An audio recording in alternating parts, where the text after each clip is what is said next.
Yeah, it's awesome, man. And one of my first foundation events, I used to do a walk the walk. It used to be a fashion show that I used to put on for some of the boutiques, and the kids over at Operation Breakthrough got to walk in it. So shout out to everyone over at OB. You guys know how much I love you and how much you guys mean to me. And it just means everything that 92%ers and Chiefs Kingdom out there help support that. And it's all to make these kids right here happy and proud of where they come from, man. Well, just so you guys know, everything from the nationwide Walter Payton Man of the Year Charity Challenge goes to support Operation Breakthrough. So you guys are awesome. Thank you so much. And thank you to everybody who voted for Travis and who has helped Operation Breakthrough out. It's a fantastic organization in Kansas City. They do so many things for these kids and families. So well done, everyone. And that wraps up New News, which is brought to you once again by American Express. Let's move on to some bold topics to wrap up Week 18 in the NFL. Wow, Week 18. I forgot we even had 18 weeks. It's a 17-game season. Bold topics are brought to you by KFC. Yeah, we got some snackers, famous KFC bowls. All right, here we go. Chiefs 12, Raiders 14. What are your thoughts on the season, Trev? What are your closing sentiments from this Chiefs season?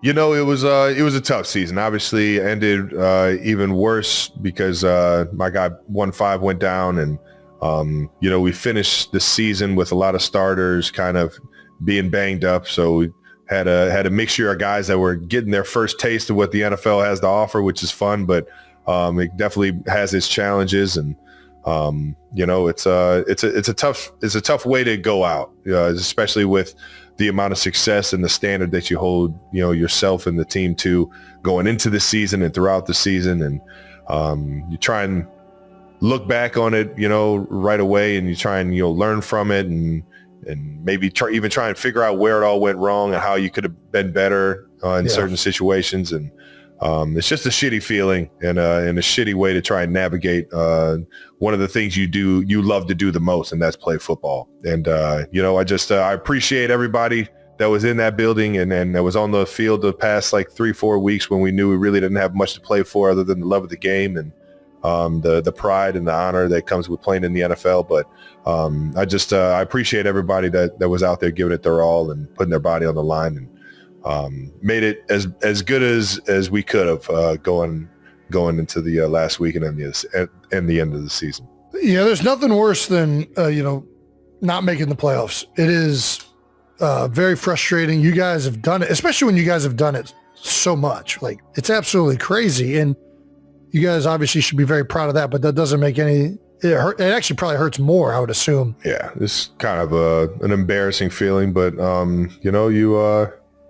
you keep it moving, man. You keep it moving. And I'm still a fan of the game, and I still love the game. So I'll be tuned in throughout the playoffs, seeing how this thing shakes out over the next couple weeks. And I'll get to be around some friends and family in January instead of trying to figure out how to win some playoff games. The season did not come without you guys winning some things, especially you, Trev, with some records being broken. Let's have a little reminder, since you love talking about records so much and stats. All right. Hey. You became the third tight end ever with 13,000 receiving yards, the fastest to ever accomplish that feat. Guys in front of you, of course, another Kansas City legend, Tony Gonzalez, who... TG. I mean, absolutely insane how many yards Tony has. No, it's absolutely insane, as you're right. It's fucking silly. Yeah, and then obviously Jason Witten down in Dallas. Travis, the third one to get over the 13,000 yard marker, which is a very fitting number, I think. You also passed T.O. for 8th most receptions in NFL history. Did you know that? Yes. Yeah, I've known they asked me about all this stuff after the game. So that's how I really know. That's crazy. I didn't know you were 8th of receptions, just period. That's awesome. Yeah. Coach Reed dials me up. I don't know what else to tell you. I think when he puts together a game plan, he features me. And I'm very fortunate of that. And I'm fortunate that in my 13th year, he was still trusting me to try and win him some ball games. So shout out to Coach for, helping me accumulate some of these yards and catches. Well, another record is you are now tied with Tim Brown for the longest streak of seasons with 75 plus receptions at 10. That's a LeBron stat. 100%. Yeah, that's a LeBron stat. Shout out to Tim Brown, though. Now that this season is over, what is next for the Big Yeti? Every season ends for me. I put my feet up and I just be a human because I've been putting my body through the ringer for the love of it. You know, I do enjoy playing football and the physical aspect of it. I think there's something about, you know, feeling the wear and tear of the football season to just fucking, you know, getting ready for a game knowing that your body's fucking beat down, man. I think there's something to it. It makes you just feel like a mangy animal that just is fucking out here just finding a way to survive. And I just fucking love that shit. But I think just being a regular human for a couple weeks, maybe a month or so, and try and figure out what I'm gonna do next in terms of my future in football. I think, you know, I've talked to a few people in the facility already, you know, having the exit meetings and everything. And, they know where I stand, at least right now. And I think there's a lot of love for the game that's still there. And I don't think I'll ever lose that. I don't know. It's a tough thing to navigate, but at the same time, you know, I think, if my body can heal up and rest up, and I can feel confident that I can go out there and give it another 18, 20, 21 week run. I think I would do it in a heartbeat. So I think right now it's just finding that answer and seeing how the body feels after this game and kind of when it all settles down. I'm confused. So you're not already coming back? What? Chris Jones has said that you're coming back. I thought this was already... Nice. That's why we love Chris. He's very optimistic. He's very optimistic. Chris Jones's quote is, "I'm not buying it. He'll be back next year." But he also followed that up, though. He said, "I can't promise you anything." Nice. But, there you go. Yeah, let's keep this thing moving. A little Eagles 17, Commanders 24.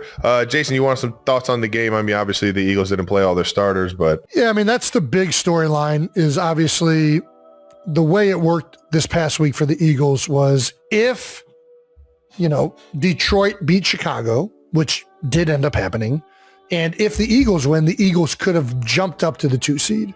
The Eagles obviously elected to rest their starters because they prioritized the rest going into the playoffs, which I think is right. I mean, it's, if the Eagles could have guaranteed getting the 2 seed by playing their starters, I think they probably would have played. But because there was this other game that also had to take place, you have the risk of injury. It's kind of outside of your control. The one thing you can control in that situation is making sure your team is rearing and ready to go for week 1. And I also, to be honest with you, I felt pretty confident the Eagles backups would beat the Commanders. And I think that they should have. They didn't finish the game well. They started off pretty good. Tank Bigsby was running crazy. I was excited to see Tanner McKee. He's played well in most of his outings with the Eagles. So there's a portion of me that just wanted to see what some of these backups and young guys could do. But yeah, it looks bad in hindsight. This is one of those things where, you know, because Chicago lost, you know, we got the egg on our face because we didn't play our starters, and we could have the 2 seed most likely if we would have played everybody. But I think of it like this too, is like Monday morning quarterback. If they start the starters and one of the premier guys gets hurt and the Lions don't win, then everybody's going to be on Nick Sirianni about what fucking idiot is playing his guys in a game that's meaningless. Damn if you do, damn if you don't. Yeah. And we were in a similar situation in 2023, my last year, and the offense was struggling. We really actually had less to gain. Like, we weren't really playing for anything in that week, if I recall it correctly. And we go out there and we play, and what happens? A.J. Brown gets hurt, and he couldn't play in the first playoff game. Jalen Hurts also got banged up in that game. And I do think that that was also in the back of Nick Sirianni and the Eagles' head of like, listen, the last time we played our guys in a game like this, it ended up costing us some meaningful people, and we weren't at our best against Tampa Bay. I think at this point in the season, when you get the rest and you have the opportunity to avoid somebody getting hurt, and you don't know for certain that playing guys is going to help you, I don't know that it benefits you that much. And at the end of the day, you still got to go through good teams to win the Super Bowl. Like, yeah, if we're the 2 seed and we can guarantee 2 home games, That is a big thing. That is a big deal. But at the same time, like, we're going to have to play great teams regardless. And now we get a week of rest. All of our starters, Landon, our whole offensive line has been so banged up. A lot of those guys got the ability to get healthier. And then we're going to get to play, and now we get San Fran, who just fought their tails off. The future of Kansas City Chiefs star Travis Kelce is the biggest question mark in the NFL right now. Following a challenging 2025 season where the Chiefs missed the playoffs for the first time in over a decade, talk of retirement is heating up. At 36 years old and with 13 seasons under his belt, the legendary tight end is at a crossroads. Head coach Andy Reid recently addressed these rumors during a news conference, stating clearly that he believes Kelce still has the physical ability to compete at the highest level. Reid emphasized that the team is not rushing for an answer, noting that there are many factors to consider before such a massive decision is made. The retirement speculation intensified after the Chiefs suffered a season-ending 14-2 loss to the Las Vegas Raiders. While the team struggled, Kelce reached a historic milestone during that final game, becoming the fastest tight end to reach 13,000 career receiving yards. Despite the achievement, Kelce appeared visibly frustrated on the sidelines as the offense failed to find its rhythm. After the game, Kelce told reporters he plans to talk with his family and team leaders before deciding his next move. If you want to stay updated on this developing story and all things NFL, make sure to subscribe to the channel and hit the notification bell now. Beyond the field, Kelce has been making headlines for his incredible community work. He was recently named the Chiefs nominee for the 2025 Walter Payton Man of the Year award. This prestigious honor recognizes players who make a significant positive impact off the field. Kelce also won the fan vote for the nationwide charity challenge, securing additional funding for his foundation, 87 and Running. This nonprofit focuses on empowering underserved youth through mentorship and education. During a recent episode of the New Heights podcast, Travis and his brother Jason celebrated the win. Travis reminisced about seeing kids he worked with early in his career grow into successful young adults. However, his charitable efforts have not been without some scrutiny. A recent report reviewed tax filings and suggested that a lower percentage of funds went directly to programs than expected. Kelce's business manager quickly disputed these claims, stating the filings were recorded incorrectly and that over 80% of funds are actually directed toward charitable causes. This dedication to helping others is why teammates like Chris Jones believe Kelce will return.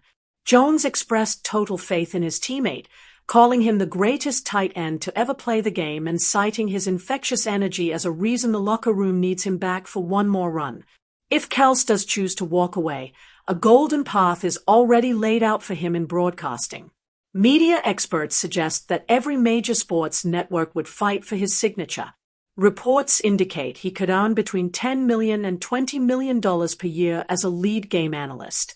He already has on-screen experience from his podcast and recent television appearances, making him the most sought-after media prospect since Tom Brady. With his brother Jason already a star on ESPN, a Kelce takeover of sports media seems almost inevitable. Subscribe now to join our community and never miss a deep dive into the lives of your favorite athletes. Adding to the complexity of his decision is his high-profile personal life. Kelce is currently planning a massive summer wedding to global pop icon Taylor Swift. The ceremony is believed to be set for June 13th in Rhode Island. Fans recently got a glimpse into their relationship through Swift's new docuseries, which featured a viral handwritten letter from Travis. In the note, he reflected on the first time he saw her perform at Arrowhead Stadium, long before they officially met. This romantic milestone, combined with his age and the physical toll of the game, has many believing he will choose to focus on his new chapter with Taylor. Whether he returns to chase another ring with Patrick Mahomes or joins the broadcast booth, Travis Kelce has already cemented a legacy defined by both excellence and empathy.